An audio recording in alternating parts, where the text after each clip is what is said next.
नमस्कार शेतकरी बांधवांनो, शेत शिवार या यूट्यूब चॅनलमध्ये आपले सहर्ष स्वागत करीत आहे। मी आज आपल्याला खरीप तुरीविषयी तूर पिकाविषयी संपूर्ण माहिती देणार आहे।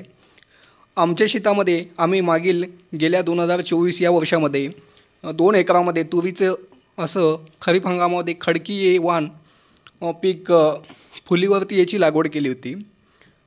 एकरी 2 एकरामध्ये 2 बॅग आम्ही ह्याची लागवड केली होती तुरीची फुलीवरती। आम्हाला 2 एकरामध्ये 28 क्विंटल असे 2 एकरामध्ये उत्पादन निघलं। पर एकर 14 क्विंटलचं ॲव्हरेज आम्ही सरासरी आम्हाला या तूर पिकातून निघालं। या पिकासाठी कुठलाही असा जास्त खर्च आलेला नाही आणि इतर पिकापेक्षा या पिकाला खर्चही खूप कमी आहे।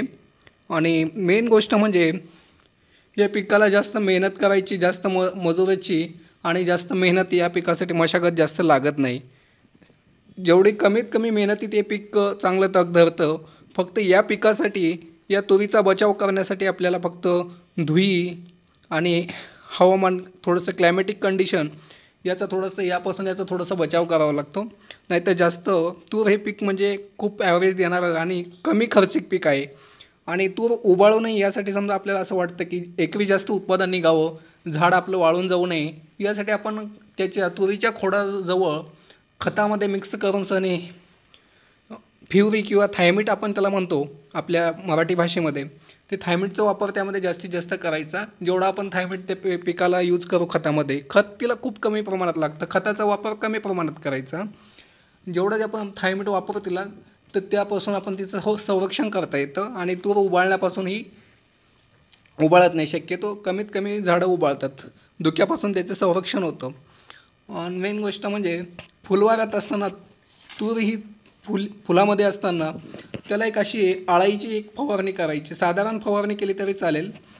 आणि जर आपल्याला फवारणी करण्याचा त्यामध्ये तूर जास्त आपली दाट झालेली असेल तर आपल्याला फवारणी करायला त्यामध्ये आतमध्ये शिरता येत नसल्यास आपण ड्रोनच्या साहाय्याने सुद्धा आपण त्यामध्ये फवारणी करू शकतो। आणि एक साधारणशी अशी फवारणी घ्यायची, जास्त काही याला खर्च नाही आहे। तूर या पिकासाठी इतर पिकापेक्षा खूप कमी खर्च आणि खूप कमी काल म्हणजे अत्यंत दर्जावर उत्पादन देणारं पीक हे आहे।